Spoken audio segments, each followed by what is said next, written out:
would like to welcome you to this workshop on publishing a book, Conversation with Editors, jointly sponsored by Asian Theological Summer Institute and Pacific Asian and North American Asian Women in Theology and Ministry. My name is Kwok Pui Lan. I am the Dean's Professor of Systematic Theology at Kendra School of Theology at Emory University. In this workshop, we'll have the opportunity to hear from 5 experienced editors about turning a dissertation into a book, finding a suitable publisher, writing a successful book proposal, when to approach an editor, negotiating a contract, and changes in religious publishing. This workshop will be informal and conversational. I would like to first of all invite the 5 speakers to introduce themselves and the book series that they edit. I would like to begin with Jione Havea. Yes, thank you, Professor Kwok Pui Lan, and thanks for this chance to share with your communities. My name is Sione. I'm currently living in this what's called the Wurundjeri land, which for non-Indigenous people, that's Melbourne, Australia. So I'm on the other side of the world, actually Sunday morning from here. But originally I'm from an island in the South Pacific called Tonga. And I'm responsible for, I'll put it on the chat too, a book series that I'm involved with, the International Voices in Biblical Studies of the SBL Press, which is mainly in biblical studies, and Decolonizing Theology with Lexington. So I'd be happy to answer any comments, questions related to those 2 book series. Thank you. Thank you very much. Our next speaker is Grace Kim. Oh, hi, welcome everyone. It's so great to be with you. I recognize some faces and some new faces, so it's great. Thank you, Dr. Kwok Pui Lan, for organizing this. I think it's so important. And every time there's an event like this, I wish I had it when I was a doctoral student, because this is so important. And publishing is such an important thing to land a job and get promotion and everything else. Even if you're not going to teach, it's just a good thing to have as a book. To publish a book. So my book series, and I'll try to put the link in the chat too, is with Paul Grave McMillan. It's Asian Christianity in the Diaspora. And I think I started maybe 6 or 7, maybe longer, 8 years ago. I invited Dr. Joe Che, who teaches at St. Joseph's University. And so we both co-edit. And I just wanted to show one of our latest book is Pui Lan's book, and it's so good. And I'm so honored and thrilled to have this book in our series. So if you have not purchased it, you should get it today and get it for your school libraries. I think it's an important book to be in all the seminaries and colleges. So that's one of our latest book. And we have other books that are members of Pan Autumn. And so thank you. I'm so excited and honored to be part of this panel. Thank you very much, Grace. It was great working with you on the book. Great to work with you. Yeah. The next speaker is Peter Phan. I'm very glad to be with you all, especially with my colleagues for many, many years. I am a Vietnamese. I came to the United States in 1975. And currently I am at Georgetown University in Washington, D.C. I am editing a series of monographs, the title which is World Christianity with University of Pennsylvania Press. The series now has about 5 or 6 volumes already. So I would be happy to talk further about this series of University of Pennsylvania Press. Thank you. Jonathan Tran. Hello, everybody. I'm calling in from Waco, Texas with my cat. who is always wanting to jump on Zoom. I'm a professor at Baylor University. In terms of editing, I'm part of a series at Stanford University Press called Encountering Traditions. We produce monographs by the three major religious traditions in America: Islam, Judaism, and Christianity. And I'll also be speaking from the perspective of someone just finished well. So glad to be with everyone. Thank you. Our next speaker is David Yu. My name is David Yu. I'm a faculty member at UCLA, or the University of California, Los Angeles. And I am one of the series editors for a series called Intersections, Asian and Pacific American Transcultural Studies, which is with the University of Hawaii Press. And so that's why Hawaii is in my background, you could probably see. The series started in 1998 with my colleague Russell Leong from UCLA, and we now also have a third editor named Mary Yu Danico from Cal Poly Pomona. So the three of us are on that series, and we've published about 30 books over those years. So I'm glad to talk more about that. Thank you very much. Most of our participants are doctoral students or faculties who are in their early career. Some of them are thinking of turning their dissertation into a book. I know that several of you have worked with scholars in that stage of their career. Can you share some of your observations or advice for our participants who are turning their dissertation into a book? I think we can start with Grace, because you have a lot of experiences with the authors in your series. Okay, well, I was trying to remember how many we have. So we might have started about 8 years ago, and I think we might have 14 or 15 books now. But Pui Lan's was one of the latest book, and it's a very exciting book because it just it's one of the 3 books that Pan Autumn has in their own kind of category. So, a lot of people approach recent PhDs or professors in their early career. I think it's so important to publish their first book. And since you've spent so much time writing your dissertation, you might as well make that your first book. So, it's a lot of work to write your dissertation, but you're writing it just for a small audience.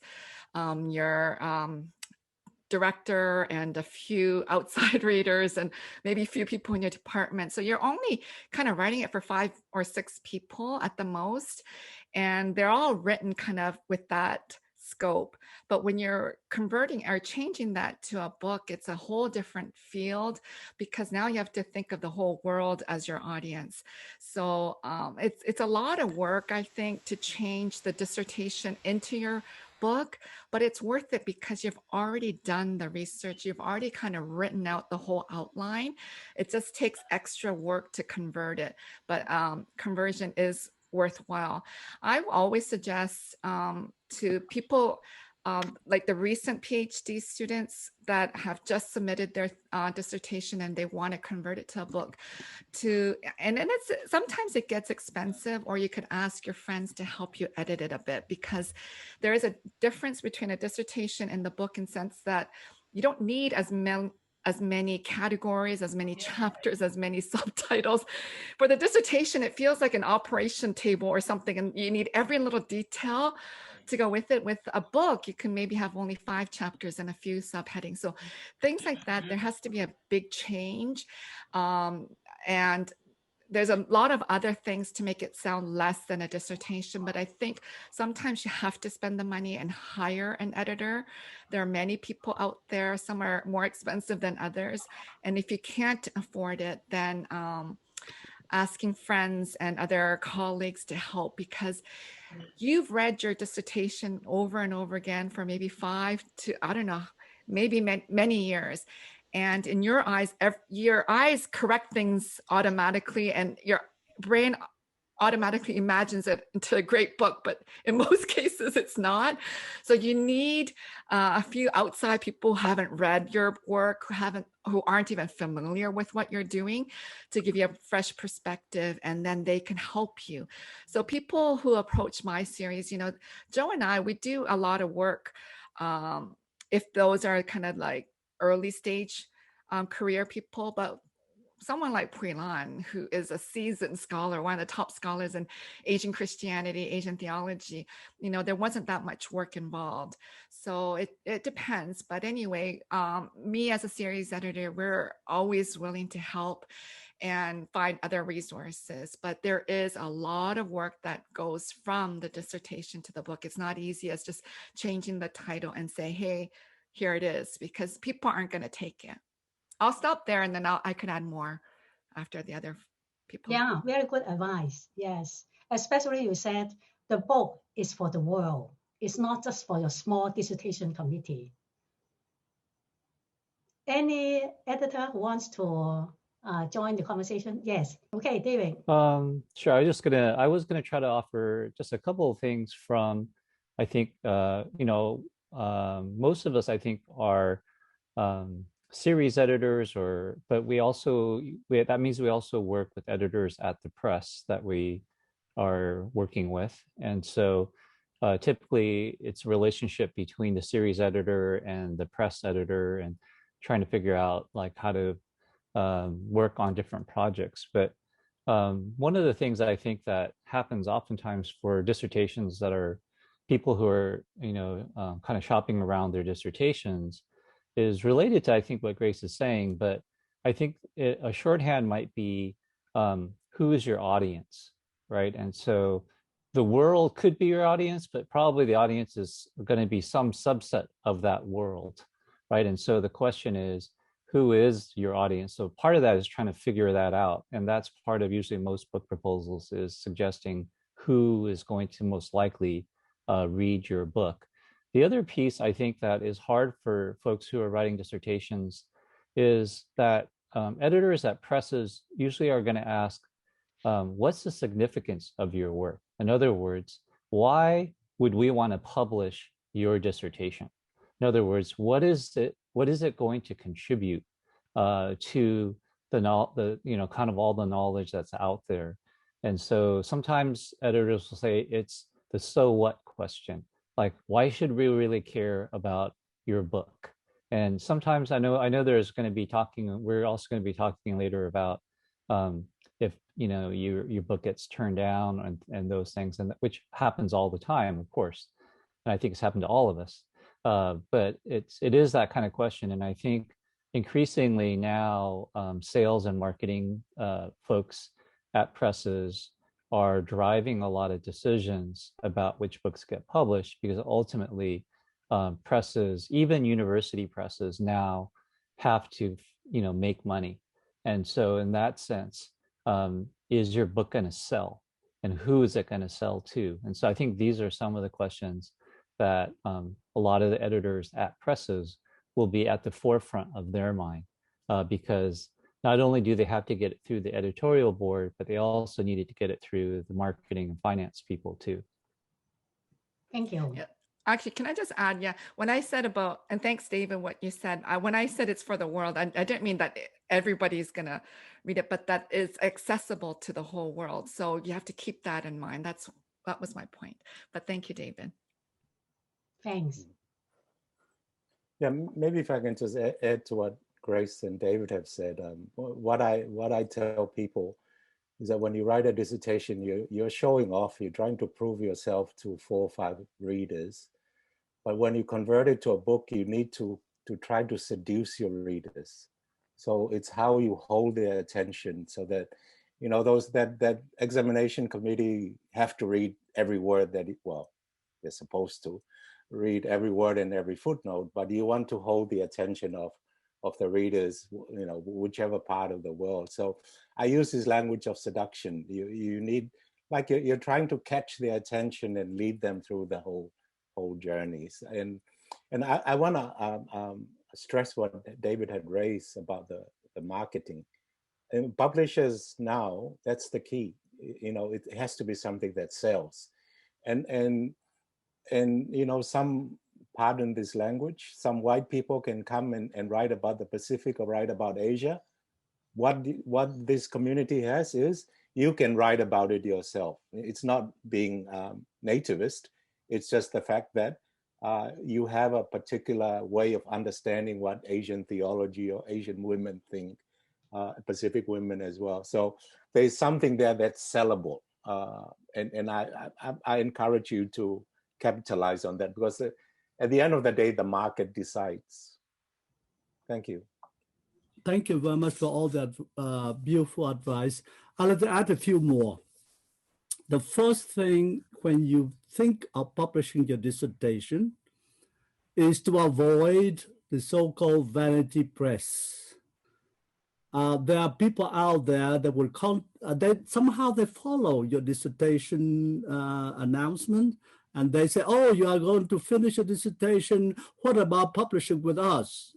You receive it all the time. The first thing you do is just throw them away. Those kind of vanity press is worthless. It wastes your scholarship, because later on when you apply for a job, no university will look at those presses. It really ruined the reputation of your book. So that's the first thing. Keep away vanity presses that ask you to subsidize like $1,000, $2,000 to publish a dissertation. And this is often happened in Europe. I am very familiar with that scenery of European publishers. They just write to you and ask you to, let's say, subsidize $2,000. So forget it. Second thing, when you start looking for publishers, look at the titles they published and make sure that your dissertation falls into their area of interest. For example, if a press has never published a dissertation in Asia or Asian studies something, it's not worth your time asking them. So you look at the publishers like University of California Press, Hawaii Press, some others that publish Asian studies, and you look at them. So look at the press's interest in publishing. And the third advice to you is cut your footnotes by 3/4. Most people said, we have said footnotes to show how learned you are. Publishers, when they say the word, "Oh, this is my dissertation," the first thing they say, "We do not publish dissertations." So don't write to them, say, "I have just finished my dissertation. Are you interested in publishing it?" That is a bad way of beginning the negotiation. They will say, "No, absolutely not."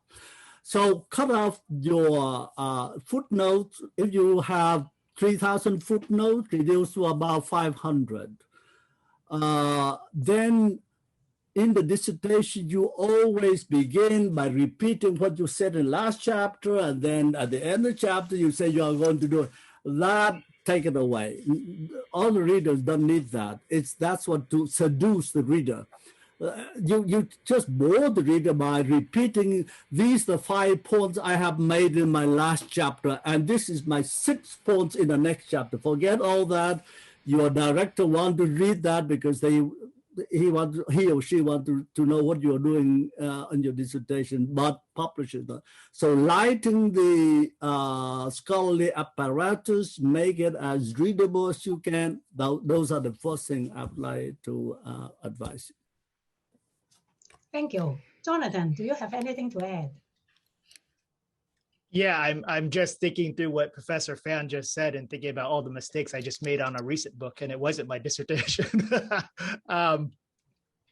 So a few things. Our press gets a lot of attention from recent dissertations, either through their advisors or through students that we know. And one of the worst marks you can have in an internal conversation is if we describe it as dissertationy. What we usually mean is what my colleagues, my esteemed colleagues have already named. One way I would describe it is that one of the things that's hard in writing, and I find this is especially true in theological or philosophical writing, theological or philosophical academic writing, is the question of voice. It takes years, if not decades, to develop a sense of voice. That doesn't mean simply a voice that reflects, who you are and how you want to come off on a page, but also the confidence of having something to contribute. So I mean voice in both of those senses. And it just takes years. And so what you see in a dissertation is what we call dissertationy stuff. And some of the stuff is the kind of things that Professor Phan just mentioned. Another version of it is, say, pages and pages of exegesis. That's the kind of stuff you have to convince your dissertation committee that you know your stuff. But if you're a reader, you're not as interested. If you write a good book, if you've seduced the audience, as Professor Havea, I think, really eloquently says, then people go on trust that you know what you're talking about per your sources. What they really want to know is what your contribution is. And so what I find with young authors is when they haven't developed their voices yet, really the exegesis becomes a way of hiding that. And that's just a difficult thing. It's hard to say that to people because that's just the style of writing usually at the dissertation level and usually the first years out of graduate school. Every once in a while, you have a kind of precocious publisher, and she just comes out of the gate writing with a very strong voice. What you want to do is you want to try to get there. So what this all means is when you present your dissertation to a series editor or to an editor, you want to have already done some of that transition work. I would pretty strongly advise against showing someone your dissertation or approaching with the first question being, this is my dissertation from Harvard University. They're going to trust it's going to be excellent per Harvard University. They're going to wonder if it's going to sell anywhere, right? So that's one thing, is that transition that Professor Kim talked about is hugely important. And in some cases, remember, it can take years, but I think it's really worth it if you work really hard to the end. Here's another bit of advice. And I'm interested in hearing what my colleagues say about this bit of advice. So we have a saying in our graduate program for when people apply either to our PhD or when they apply for jobs at Baylor. We have a saying that goes something like this. Don't take it personally if you don't get the job. Don't take it personally if you get the job. What we mean by that is so much of this is driven by extra, say, proposal kinds of things. Certainly we get some proposals that go through, quote, the proposal process. It comes to us, it goes through a series of places where it continues to move forward. But most of the things that we publish, truth be told, we knew someone, we knew the advisor, we knew the student, we saw something she presented at the American Academy of Religion, et cetera, et cetera. That personal connection is really worth building. And so if you have friends, if you're a professor, if you're a student, right, of Professor Yu, or Professor Yu, it's really helpful to build those connections. Getting in the door alone, especially if you're already carrying the burden of being a dissertation, is going to be huge, because that means someone's watching out for your dissertation, watching out for your manuscript, and will kind of help you move it along. And that's a really critical thing if you can manage that kind of thing, if you have that kind of source. And I think I hope that part of what this workshop is doing is at least giving you 4 or 5 people you can go and send an offline email to. And if it's not one of our series, we can point you to other series and connect you to editors. Thank you very much, Jonathan. And I think it is important that our editors are saying we have to assume a different voice. When we were doctoral students, we tried to impress the professors how learned we are. That's why the 3,000 footnotes. And we also want to avoid plagiarism. That is why we write in that mode. But when you want to publish a book, you have to assume a different voice. You will be the expert in what you are writing. Otherwise, why should somebody publish your book if you have not acquired that expertise? So you do not need to spend all the time rehearsing what other people have said. Well, they have already said it, and then they have already published, so you can read and research. And the editors, the publishers, are interested in what you have to say.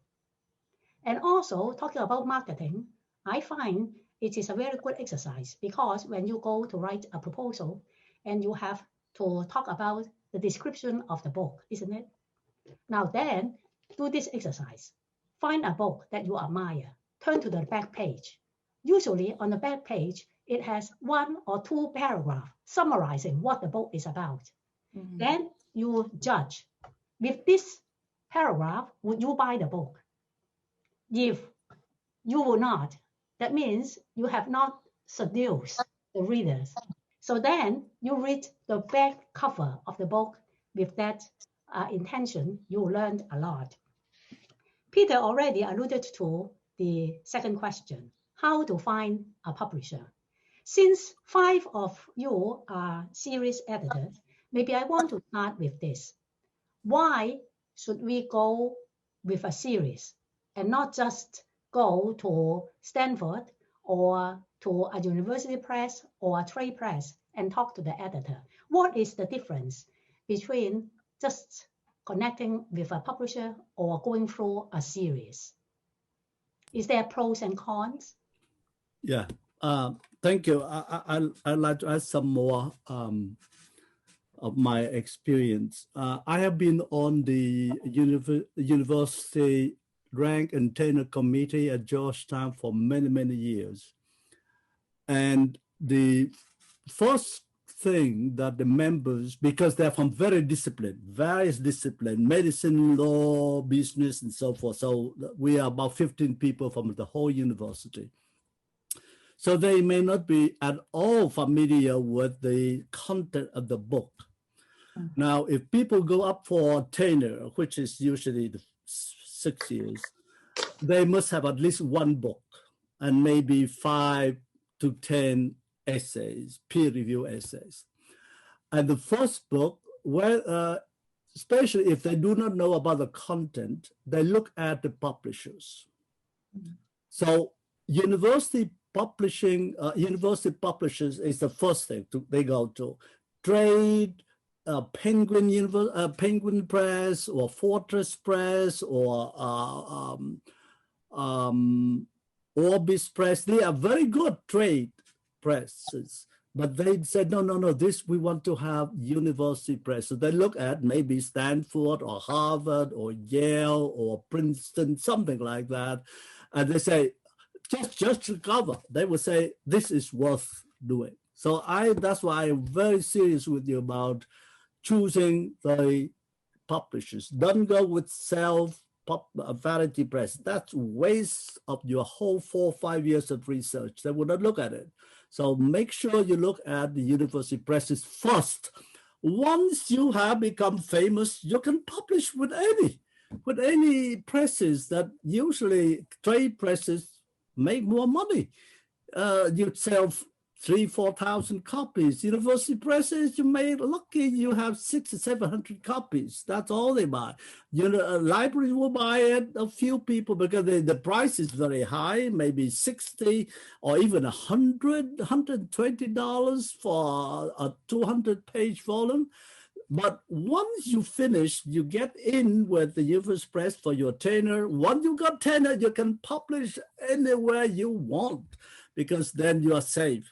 So that's my first, to respond to the question of Professor Kwok Pulan, is choose wisely first book for university presses. And second, look at their titles. Which titles, which area would your book would fit in? Literature or history or theologies. I have several of my students publishing with Oxford. Stephanie Wong is here. She has a dissertation already, rewritten dissertation accepted. And it's a very good assurance that even when you apply for a job or when you up for tenure, that's what they look. Remember, those people on the rank and tenure committee are not in your area of your discipline. They judge by the presses with which you published. Yeah, this is a complex negotiation in the way that Professor Phan really mentions, right? So my book that's coming out is with Oxford, And Oxford's a great press. I think everyone thinks it's a great press, but it comes with very specific restrictions on how to do things. And so you want to ask yourself, right? So the series that it came out with had a set book price for a hardcover that basically put the book beyond reach. I didn't know that until long after signing the contract, kind of a mistake I made. But you go with Oxford, you're thinking to yourself, well, I went with Oxford, it's really going to help. But there's things that come with Oxford that really cut against it, right? So sometimes I think, well, maybe I should have just went with my friends at Stanford. I know the editors, they'll let me do whatever I want. Well, not everything I want, but they'll let me do more of what I want. So those are the kinds of complex questions. So if you're going for tenure, that's a different set of questions. And then when you have your book, you have several books under your belt, and then you want to go everywhere. What I find is everywhere comes with its strengths and weaknesses. And don't underestimate the interpersonal relation. Let's say you have a series of choices, which is, of course, a great place to be in. Don't underestimate the value of the relationship between you and the editor. That's hugely significant. Because that kind of rapport and the openness and say just the response she has in terms of responding to an email inquiry of yours, the experience, the copy editing stages, et cetera, all that really, because at that stage, you really care, of course, about the product. And you want to be with someone who's going to also believe in it, shepherd along, put it on its best footing. And that's not always with the top, quote unquote, top presses. So that's why it's a very kind of complex negotiation. Before when Dr. Phan, everyone was speaking, I was laughing because this publishing is like a beast, and sometimes it works in some situations and some don't. So I hope everyone who's listening today will understand the complexity and that it may not go the way you want. So when Dr. Phan was talking about the university presses, I think that's important for those who want a university job or hoping to get a university job. There's so many people like us in theology that are teaching in seminary. So in seminary, so I teach at Earlham School of Religion. I'm a professor of theology. We don't always want the Oxford University Press. We'll just take anything sometimes, and some of us in the seminary setting. So it depends on the school that you'll be working at or hoping to work at. But I think they are correct. My panelists and my colleagues are correct that it is better to aim for the high presses, the university presses at the beginning. And as Dr. Phan said, then after you can just publish wherever. And I know other senior scholars, they're like self-publishing now. And I'm almost tempted to do self-publishing. So after you reach all those goals, and you can just do whatever you want. I think that's really wise. Earlier, when the question about why go with a press versus like a series, there are differences in the fact that, us, the panelists here, you'll be working with someone like us rather than the university editor who may take a whole year to reply to an email. And that has happened to many of my friends. Some people take 2 years because, you know what, they don't know you and you don't know them, and emails get lost and things like that happen. But when you're working with a series editor, hopefully you know who they are or you get to know them, because we're just doing just a little bit of the books in their whole publishing house. So I think in that way, it's better. Like most of my series, like I showed Pui Lan's book. I also did Christine Hong. I knew her. And then we did Nami Kim. These are all Pan Autumn people. And I knew her. And also Lucy Chung. And I knew her too. So, but not everybody in my series I knew. They were just some people out of the blue. I don't even know who they are. And they just approached us. But at least we get to build some relationship, and, it's not a smooth road. No publishing is ever smooth. There's always problems, editing or the reviews. And then even at the last stages, the copy editing, always something happened. Even with my series, something always happened at some stage or another for different authors. So there's so many stumbling blocks, but if there's a series editor, then at least we can do our best to help solve the issues, because there's so many issues. It's a long road to publication. Those who are outside the publishing world, they think, my friends who are dentists or whatever, they think you just write a book and then bang, it's published. They think it's so easy and they don't understand why I'm like having so much gray hair and wrinkles and, you know, stressed out all the time. It's a ton of work. So it was a ton of work for you to write the dissertation. And then to change that into a book is another ton of work. It's not an easy process. So I think working with a series editor at the beginning of your career, I think is going to be an added help. And I wish I did that. And I never, you know, when I graduated, I didn't know what I was doing, to be honest. Some days I wake up, I still don't know what I'm doing. But back then, I really had no idea.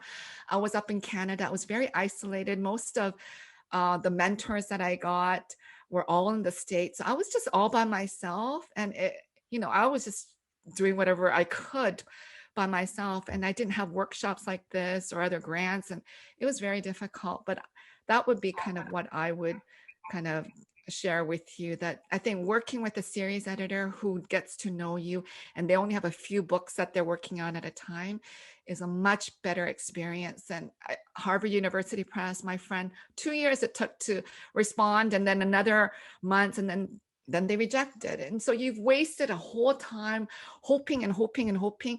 They could have just told you within the 6 months or 8 months, but no, they just take a long time. And things like that happen to many, many early career people. They cling onto some press without a series editor, and then they wait a year, 2 years, sometimes 3, and then the rejection happens. I guess the other thing I would say about the series editors, and I think, again, series editors, I mean, not all series work the same way, but I would say that in almost all cases, the advantage of a series is that, one, if the books that are in that series already align well with your own work, then it makes sense in terms of it would join that series. I would say the other thing is that, as Grace was saying, that at least in our series, what happens is that when a project comes in, then I will work with the author, but also so will the University of Hawaii Press editor as well. So what's good about that is then you have somebody who can kind of nudge the press in terms of your project, so that it doesn't get bottlenecked or caught, you know, because increasingly most university presses these days, the editors have way too much. More and more is being put onto editors' plates, and there's, because most presses have had to cut staff, and so they're having to do more with less. And so in some ways, a series editor can add another layer of somebody advocating for your project. And I would also say that obviously you have to figure out what is your context that you're trying to publish in. And so, that should make that, that plays a very critical role in how you're going to think about where you're going to publish, because you need your book to be able to help you in whatever context you're in. So that's an important piece. Also, another advantage to go with a series is this. Two things. The editor of the house or commission editor always go with the opinion of the editor or editors of the series. If I think any one of us, of editor of the series, say this is a good one, this is really a 50% really inside. So if I can judge a manuscript and say, oh, this is excellent, this fitted with our series very well, and I think it's publishable, you got really almost half the way through read the door. The second thing that the publishers do is that they know if your book is published within the series, it will sell. Because the university subscribe to the entire series. They don't buy individual books. So they buy the series on world Christianity. They know that. So if you publish in that series, the editor knows your book will be, it will be bought. It will sell well. So these are the things that are advantage of going with a series already in the press. So number one, you have a good support if your editor say very good, it's almost done. And the second is that The publishers love to see your book in a series so they can sell the series. If I can add, also think of who going to have access to your book, depending on which publisher. So a lot of these, this panel represent publishers that, you know, most major libraries have standing order to. So whatever we publish will end up in a library. And most scholars can afford, you know, Palgrave. Palgrave and Lexington are quite expensive in hardcover. But then in 12 to 18 months later, they come in softcover. So you can buy a Christmas present for your family and so forth. But it's who you publish with. And I'll just be, I think I'm going to be repeating what Peter had said. I've published with German publishers. They don't get to the American library system. So I think that's another vanity. That's a clear sign of this vanity that Peter was talking about. But I also want to highlight what Professor Tran had mentioned. We're going to put proposals out, and they get rejected, and that it doesn't mean that your project is worthless. It just means that that publisher or that book series doesn't see it fit in their system. And this is, if I may ask a question to the panel, Kwok Pui Lan. One of the series I'm involved with is with the SBL Press, and there are several. I think there are 30 plus series in the SBL, and the advantage of the SBL is all the members of SBL will have access, or at least they'll get notification. So whatever work you do will be noticed. But would that be, and going to Peter's comments about tenure, would that be considered in-house publishing, or is it like any other university or big publisher? SBL products? No, it will not be considered as in-house publishing because the quality of the SBL series is well known. Now, I repeat again, people who serve on the rank and tenure committee come from entirely different discipline. As I said, 15 of us, I am the only one in literature studies. The other 14 are all different disciplines. And they may read something, but they will look at the press. And if I can argue that SBL is a highly scholarly, well-respected series, that's good for them. See, so that's important for people who are not in discipline. Now, if you are in religious studies, you know really SBL is a very serious series, highly scholarly, well-respected, and so that's okay. But I was thinking of people who are not in our discipline, but who will vote on your tenure, and I'm talking about tenure. As I said before, once you got your tenure, you can publish in any press you want. You can even self-publish if you want, because they can do it again against you. They can run it. You have tenure, and so at best the promotion to full professor. That's all they can do. But once you have established your first book in a highly respected press, then I think it's fine. That's why I don't want just to put on university press. But once you have it, and then you can publish Fortress. And usually I prefer the trade publishers because they sell much more, they advertise more, they sell more books, and your royalties will be very fat at the end of the year. Now, since for some of our participants, writing a successful proposal is a challenge. You have read so many proposals. Can you share some of those things that you are looking for in a proposal?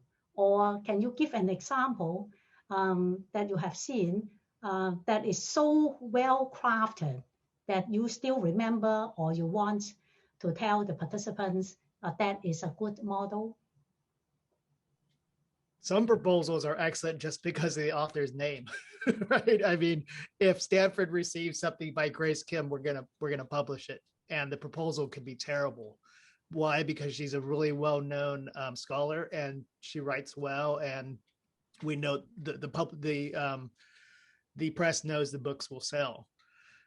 I find that there's usually a parallel structure in terms of how well the proposal is, how good the proposal is, and how well the dissertation is written for a broad audience. Those usually go together. In other words, the same perspective, the same purview that you would have to write an excellent proposal is the same purview you would have to transition your dissertation to a book for, as Grace says, for the world, for someone bigger than your committee. And I just find that people struggle on both ends, and that's where you need a lot of help. So we just got one for Stanford. The proposal is pretty bad. The dissertation is pretty bad, but we see a lot of promise there. And so the question we're going to ask is, do we want to invest for a couple of years in this individual? Do we believe in the concept? Do we believe this is an important thing? Do we think that there's a kind of hot moment, an important moment for this topic, right?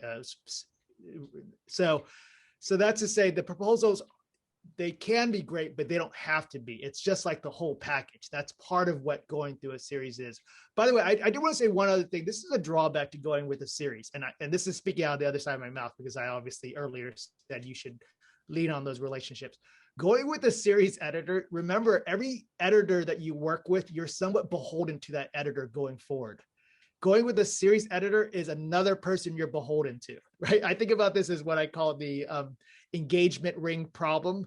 So when I was getting engaged to my beloved, I was trying to figure out how to get the best discount on an engagement ring, because you think in those terms. And someone said, "Hey, you should ask so and so from your church, because he owns he owns a jewelry store." The problem is, I knew as soon as I committed to going to asking him for advice, I was going to buy a ring from his store. It would be rude not to do that, right? It's similar going with the series editor. If you go down the line with an editor, a series editor, you kind of have to go with what she's going to tell you. And that's also a tricky proposition, because obviously you want to be in the door, but you're beholden in these kinds of, especially if you're a young scholar. So that's the other side. I think one of the tricky, more complicated things with going with the series editor. And at least I found that. So every publisher has a long list of questions in the proposal. Some few, but lots. The basic topic. Is there any book that rivals this book? All kind of questions. Some, like for example, Pennsylvania University Press, which I work with, has 5 or 6 basic questions. What's the theme? What's your method? And the last question, what is the possibility of sales? And you always add, at least 5,000 people buy this book and so forth. But make sure when you apply for, you contact the editor of the press or of the series, make sure you look at the series of questions that they ask and answer them very succinctly, but make sure you answer them in terms of market, in terms of whatever, you have to answer them very carefully. And usually they ask for at least 1 or 2 sample chapters. Make sure you send the best possible chapters. Those are determinative, because that's all the editorial board would read. You make sure this is the best chapter you have produced. You got an AA plus in your seminar, and you incorporate it into your book. Make sure this is the best. They always ask for 1 or sometimes 2 sample chapters, so make sure you choose well. The third thing that we, because we publish in World Christianity, many of the authors come from outside of the US, and the first language is not English.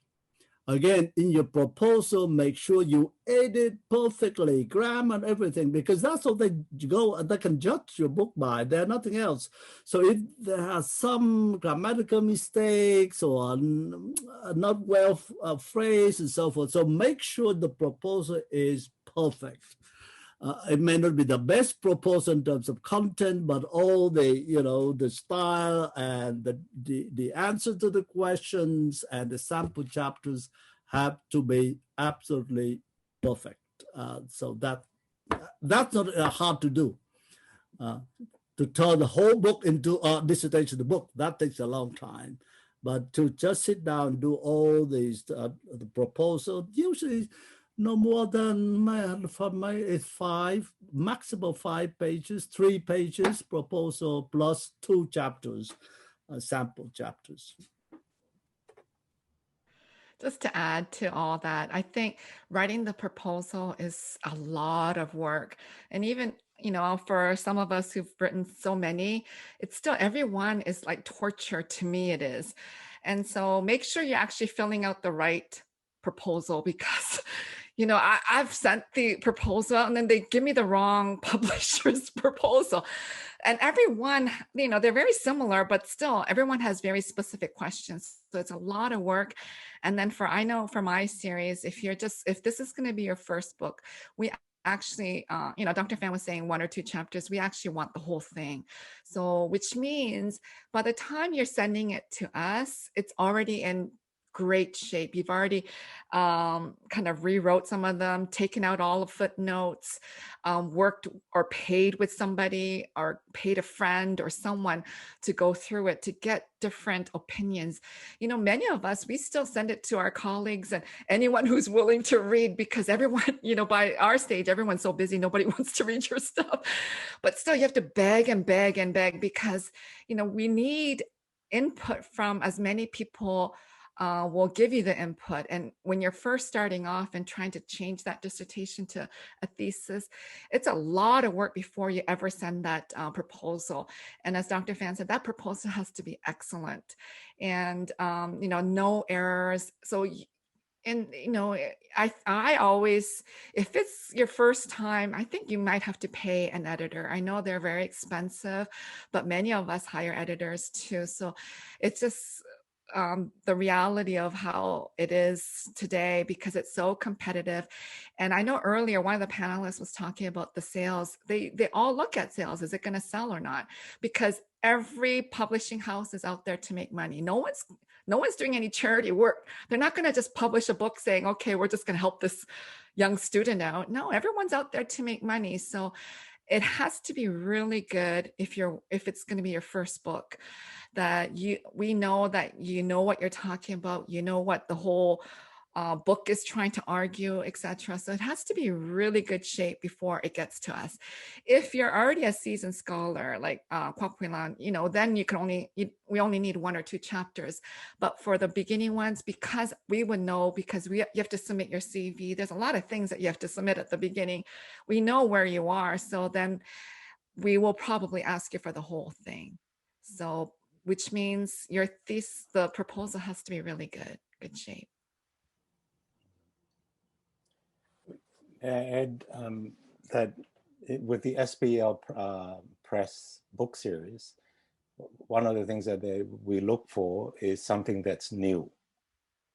We use words like experimental. You're experimenting with something, or you're trying to foster something.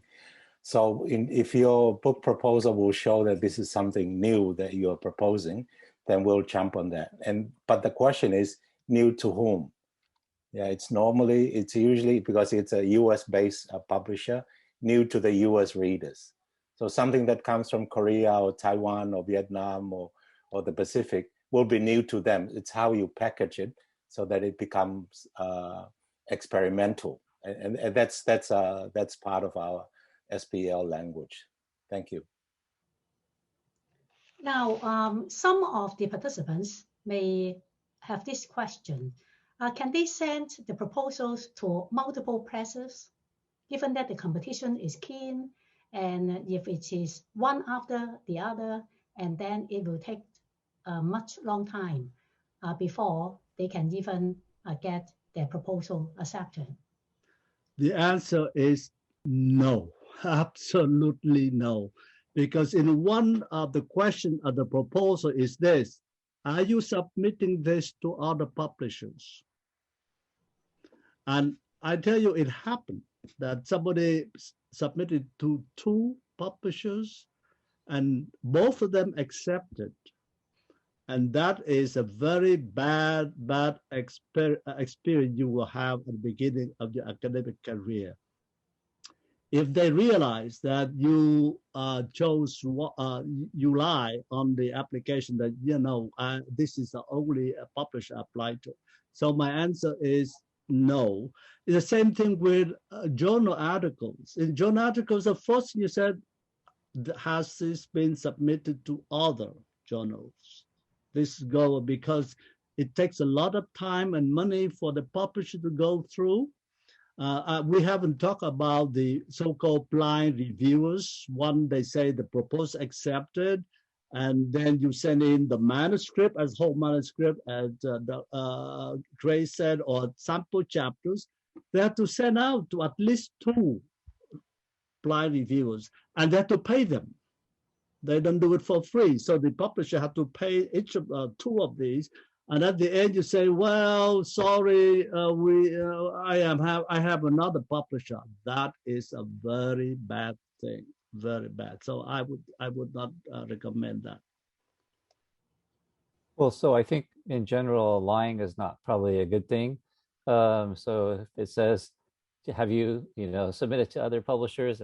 and you say no, and you really did, that's not good. But I do think there are cases, and I know plenty of cases, where even beginning authors who are speaking with presses will be upfront and say, I have a certain amount of time in terms of trying to get my book published for tenure, and I'm planning to submit it simultaneously. Now, some presses will say, well, then we can't really consider it because we only we operate with just an exclusive kind of approach. Now, other presses will say that's okay, right? And then so I think you have to kind of figure out the context. And so I know of cases for first books where there was a lot of interest in a particular project, and then you did in one case I know of 4 presses were going after the same book. But the author was very upfront and saying, I am submitting it simultaneously. So the presses that took it on knew that that was the situation. And so, that's not a common experience, I would say, but it isn't so rare. I mean, I think it does happen. And so I just think that you need to know what the press is, what their policy is, and then just kind of follow the guidelines. I also want to ask, if you get the contract, and so thanks be to God, and can you negotiate the contract? That is there still room to move about, or no, you are pretty much at the mercy of the press? In my experience, you have a lot of room to maneuver in the negotiation of contract. First of all, remember, they always ask for the deadline when you submit your manuscript. That's the one line they will ask you. Be very generous with you. Let's say if I plan to finish by 2012, put in 2013, because it's always good to submit the manuscript early, and the press never object to that. But if you do not keep your deadline, they will go after you and go after you, so to give a bad impression. So that I would say you can negotiate the time. And I said, be generous. Add another semester, 6 months to what you think you can finish, because you don't want to be delay and ask for extension of time. The second thing you can negotiate, so time, the time for the, supplying the manuscript. The second thing you can negotiate is okay, here it is. I have a manuscript from China, and the subject matter is excellent. The editorial board is very, very, very, very interested, but it needs a lot of editorial work in English. Okay, so in that case, I would suggest to that individual, negotiate in terms of even money. Can you advance $500 so that I can hire an editor for that you can negotiate. And sometimes they're very open. Okay, $500 for you to get the manuscript in good shape in terms of style, English, and so forth. But so those are the things that I think that you can negotiate time for submitting manuscript, and if some advance money is needed for the book, not for some other thing, for the book, the publishers may consider positively. Negotiation is always good, you know, but it's part of seduction. If you're able to seduce your your reader, you should be able to seduce your publisher. And for me, negotiation is part of life, so why not? But within reasonable, practical limits, as Peter has suggested. I'm going to put a link for the SPL people. There's an international cooperative initiative of SPL, and one of the things that we are starting is to get scholars to volunteer to edit works by people from international contexts like Africa and Asia and so forth. So the ICI, and if those of you in biblical studies, if you can get the contact from ICI, you can get help with editing. And these are professional people in biblical studies. Of course, they are busy, so that you have to be respectful of their time. And I think if I can go back to our earlier conversation, this is something that we need to, when we are revising our thesis into a book, we need to respect our readers. Yeah, when we are writing for examiners, we're showing off, that's the language I use. But for our readers, we need to respect them. So don't come as the expert who has no feeling about how your readers react to your work. So you need, that's part of, I guess that's part of the seduction. But as far as SPL is concerned, we're trying to get help for publishing through the ICI. Thank you. Well, Phan, I don't know if we didn't talk about it in some ways, but I think there's a distinction between the advanced contract and the contract that would come after review. And I think that that's an important consideration if you're in a tenure track position, because oftentimes some publishers will offer authors an advanced contract, which can sound really good, but in fact, it's really dependent on the reviews. And so it kind of binds the author without really binding the press. And most review committees, at least in university contexts, will not take an advanced contract in the same way that they would for a contract that is done after review.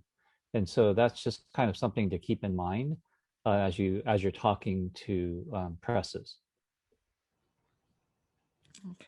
Yeah, I was just going to ask, when you asked the question about negotiation, I think everybody probably has negotiating the contract in terms of royalty. So I'm sure our listeners are probably wondering about that, whether you can negotiate royalty. I know for Palgrave, it's very difficult because it's not the series editor that sets the contract and the royalty, the percentage, it's the publishing house.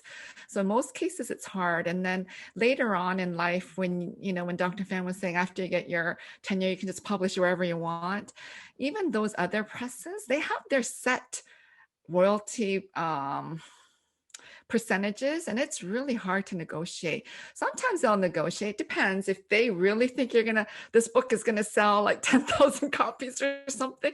Yeah, they may negotiate, but it's hard because all those publishing houses, the ones that Dr. Phan mentioned earlier, Fortress, Orbis, Westminster, they're all out to make money too. So they want to make money off whatever you're trying to sell. So I think the negotiating the royalty is really, really hard. Other people may have had better experience, but I know for Palgrave, we rarely do it. We have done it for a few cases, but it's a very rarity that we do that. The date is negotiable, but the royalty percentage or whatever they offer, it's so hard to negotiate, especially if you're a first-time author. It's very difficult. I like to affirm what David says about the contract after review. A provisional contract doesn't count much with the rank and tenure committee, But if you have a contract that is already after review and the publisher is already committed to publishing, that is acceptable. And so sometimes you need to tell the publishers, okay, I am up for tenure within a year or 2 years. I need to have a contract that that says that you are committed to publishing my book, even if the book come out after my tenure, it doesn't matter. But I need that kind of contract. So that's very important for you to, if you're up for tenure within a year or two, and you need to have that contract clearly says that the press is committed to publish this work. Can you say something about how to deal with rejections? The person needs to revise the proposal, or what needs to be done?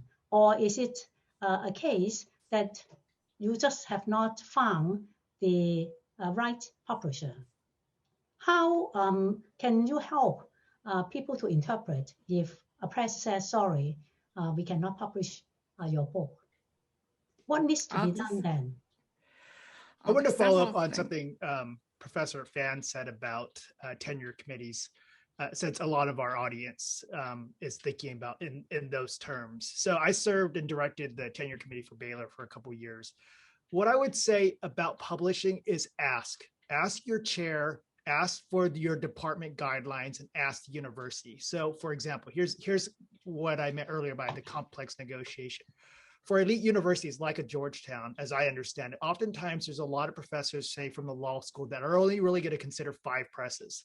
Even among university presses, they're going to look at Cambridge, Oxford, Harvard, Princeton, and Chicago. Even a Yale or Stanford would be considered secondary at those schools. So, but you're thinking to yourself, okay, if I go with Oxford, my book's going to cost $90, right? Versus if I go with another press, it's going to cost $20. That's the negotiation you have to go through. That's why you need to ask this question.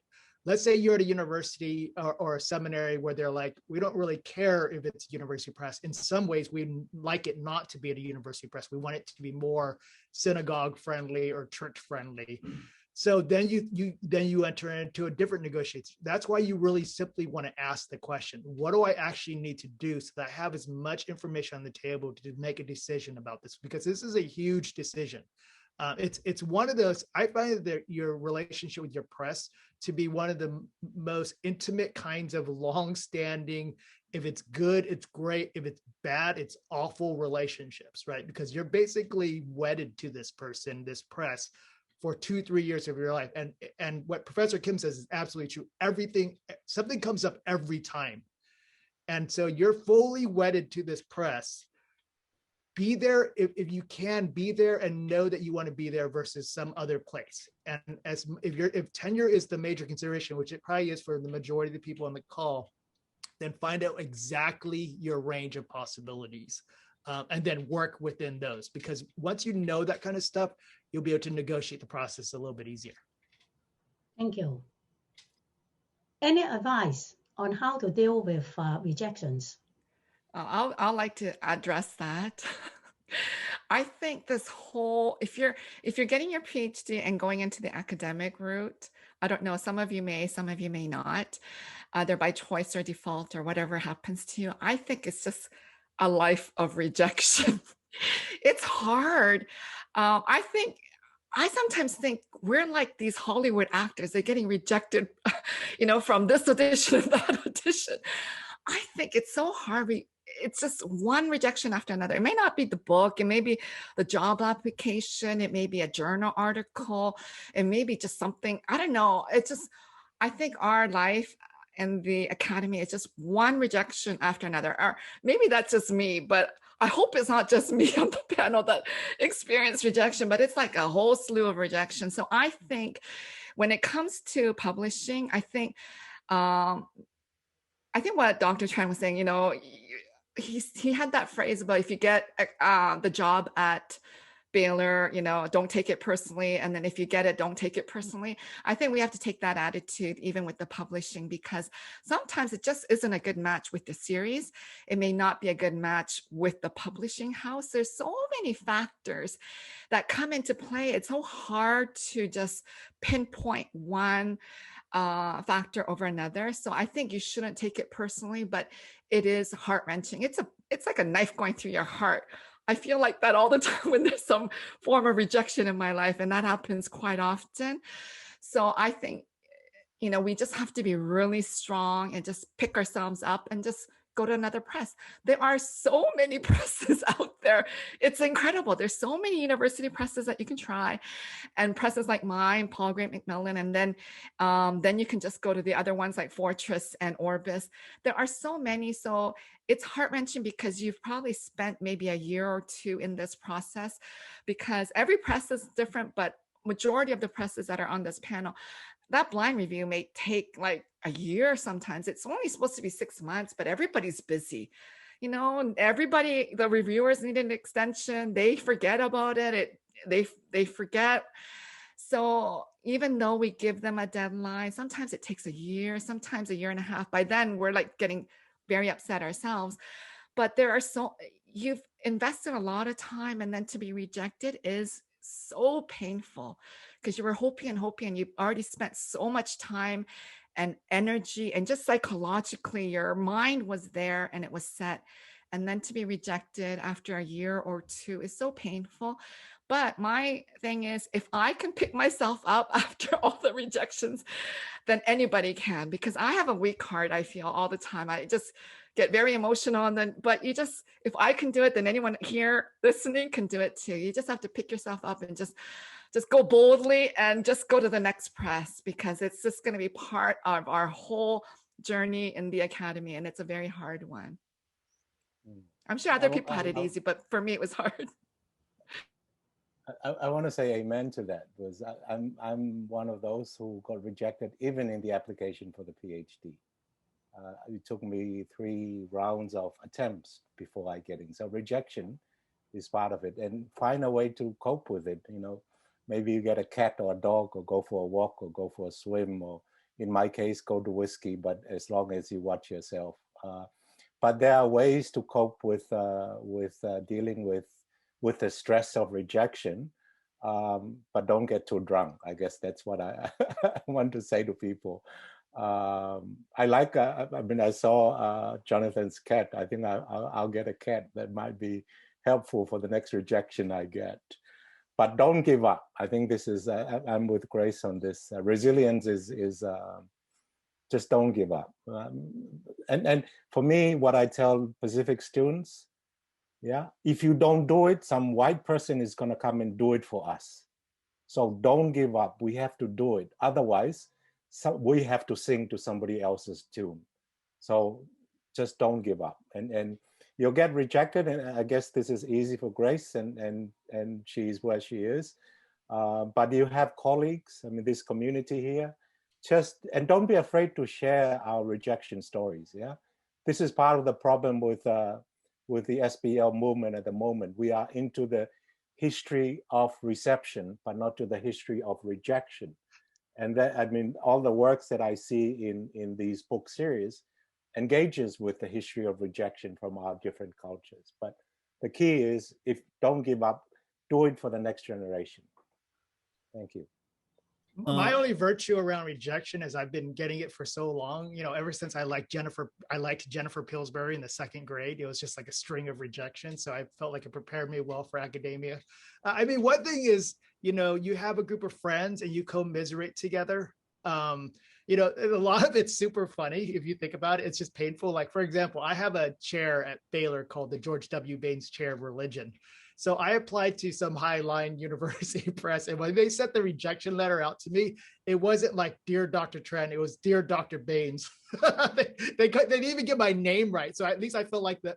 They say don't take the rejection personally. I really didn't need to, because it wasn't even addressed to me. So there's all kinds of things like that. The reviews are nuts sometimes. Like, did you even read my book? So there's a lot of it that's just you want to create some distance from it. And having a group of colleagues and friends you can send cussing emojis to about the frustration of the process, and on a more serious note. So this most recent book, what I found in the process was really interesting was that I found that there's an audience at university presses for Asians and Asian Americans to talk about race as Asians and Asian Americans. There is almost no way into being an Asian American and speaking about race generally. That there was very discrete categories for how that conversation is imagined. And then the gatekeepers at the various presses, right, aren't simply subscribing to that, but they often create these structures, right? And so the structures of legitimation and this kind of thing. Now they may not know they do, but then you're in this world. So having some broader perspective on what's happening, you know, what Dr. Kim says, you're dealing with people who think in terms of money. I mean, don't ever forget when you're publishing, you're dealing with capital, right? Capital is a dominant what capital is the expropriation of value from creatures that are gods, and saying the only thing I care about you is the value I can get out of you. That's a lot of what university and non-university presses are. We can't ever forget that. Just because it has the the cover of a press or something with academia, just like our universities, these are businesses. And so to remember that you can protect your heart a little bit just by keeping that in front of you. I always said that there's no article that is not publishable. If you get a refusal first time, you submit to another journal. And very important, usually the publishers, if they refuse your work, they always give you some advice, how to review it, revise it. And then very important, they also suggest a kind of publishers that would be interested in your work. You submit something to a university press, they say, no, it's good, but it's not for us to publish. You may consider this or that. I always do this with all the proposals.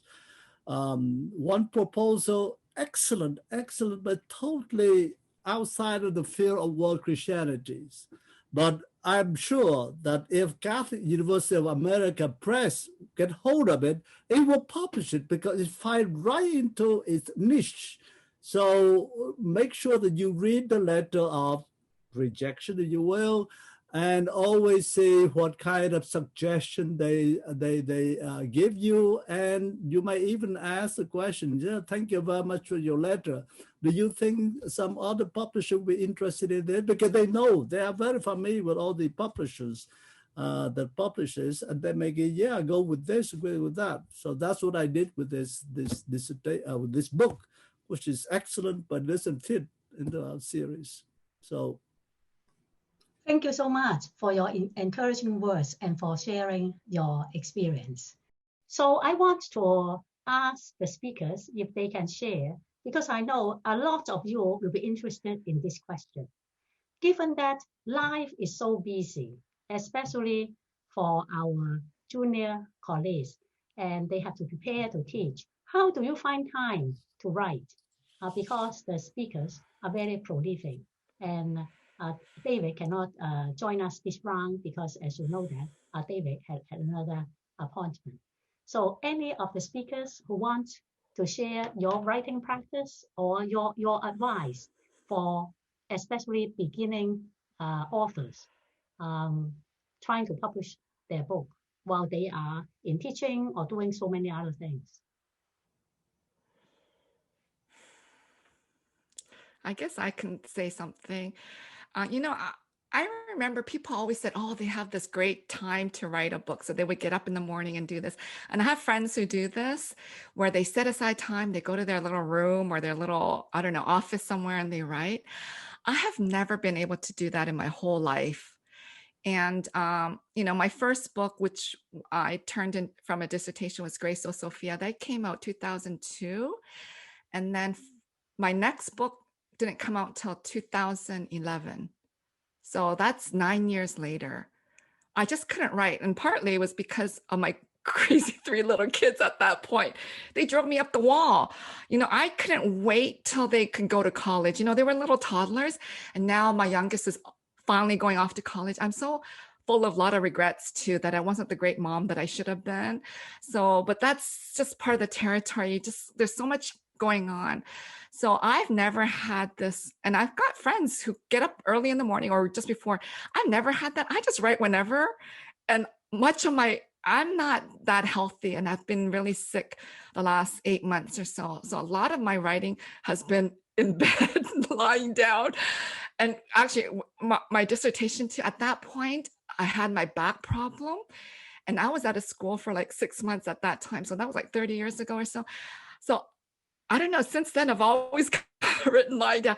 So I just write whenever. I have no guidelines for people who are listening. I have no words of wisdom. It's just whenever you have time, you write. And I know we have young mothers listening to a young woman. It's hard. I find it so much harder.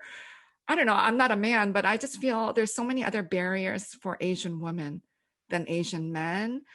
So, one day I always say, I love watching Korean drama. I said my life can be a Korean drama, a K-drama, and I can make so much money off my life story, I feel.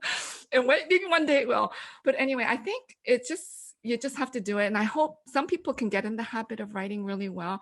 I think some of the panelists are great at that, but for me, it's never been like that. So I really have no words of wisdom. It's like writing on a plane or writing in my bed, which is not good. I'm not very disciplined. May I add to, first of all, I put a link to Intersectionality and Theology series. It's with Whiff and Stock. I don't know if that's a vanity press, but everything I've written has been inspired by teaching. I'll teach a class or run a Bible study on a text, and somebody said something very profound, and then I'll come and think and then write on that. I'm not the kind of person that sits in the library. It's with engagement with people through classrooms and Bible study with community that gives me ideas. So, if you work in a library, great. But teaching, don't underestimate the energy you can get from students as co-learners. Thank you. My experience of writing is that I need to have a long period of at least 3 hours. If I start and I know that within 40 minutes I have to do something else, I wouldn't be able to accomplish much. But if I have 3 hours, because usually when I start writing, I reread what I have written, and it takes about 30 minutes, and then you change them, and thank God for the computer. I can change them and patch this and that. But if you have just pieces of time here and there, it's very hard to and even sometimes you don't remember what you wrote in 2 pages before because of the time. So if you have, I would say in my experience, to put at least 3 hours nonstop to produce 5-10 pages. I don't know. The second thing I do, it's very interesting. I used to walk almost every day, just take a long walk. And when I walk, I start thinking how I approach the topic, how I would start the chapter, how we end the chapter. It comes naturally. It's, you make sure that you are walking safe from a road, otherwise the car would run into you, you run to a car. But usually I find this very helpful. You're alone walking for an hour and a half or something like that, exercise around the lake, and then you start thinking, oh, how do I write this idea? How do I approach it? So then I want to sit down. I really have something in mind. I want to put it down. So those are the 2 things. Each one is very different, but entirely different. Sometimes a young mother wait until the baby go to sleep, and then during that time, for 2 hours or so, she can write. Most people try to take advantage of the summer, 2 months or so, or God willing, a sabbatical. After 6 years, you get a sabbatical. Usually by that time, you really can produce a manuscript. I find it sabbatical staying at home, not travel, because travel is so destructive. If I stay at home for 4 months, basically 4 months, and you can produce a lot if you stay at home in a place where you have access to literature, to books, and so forth. I agree totally with John that teaching is a wonderful place where you get ideas, discussing with the students and so forth. And also faculty seminar, we have that. We present our work with the faculty, and they just, once a month, we have this very simple lunch of an hour, 10 minutes, and we present what we are writing, and they just give some suggestions. Also, it's useful to be able to exchange ideas with your colleagues. The same thing apply at conferences. If you give a paper at conferences, a lot of people will listen to it and they say, okay, this is good and so forth. And by the way, a lot of publishers are among the audience. They always go to lectures. And then if they say something interesting, they come up after you and say, oh, do you think you could develop this into a manuscript, something like that? That's where publishers go all the time. At AAR, sit in the audience is some publishers. I'll close with maybe a piece of practical advice and then something more vocational. One, try to publish in as many different kinds of venues as you can. So I edit this academic series, of course, but I'm also an editor for the Christian Century, for Marginalia, online books. We'd love to have any of you all review for us. Try to write in as many different contexts as possible so you can develop that voice. And then the voice question goes to the question of vocation. The most recent book I wrote was an absolute obsession. I wrote day and night for a couple of years, and it was really hard on family. It was hard on life. COVID actually helped me because I was shut in anyways. But it was a totalizing experience, and a lot of it can be very difficult. One thing that doesn't, but I loved it, right? And so if you love something and you can love it healthily, then it's really good. If you can't, maybe this isn't for you. I mean, I'm just going to throw that out there because we are talking about realities and processes that can be soul crushing. And just because in a sense you've gotten to this place and you think you need to continue a career trajectory, that's not necessarily the case. So I'm not saying that if it's hard, you shouldn't be here. I'm saying if it's hard and it fits within a larger vocational picture, then go forward. But don't ever be afraid to say, maybe God or the world has something else for me.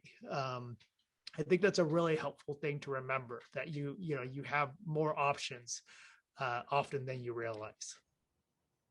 I want to thank all the panelists for their wisdom and for their candidness in sharing from their experience, giving the participants a lot of advice and helpful suggestions. Thank you very much.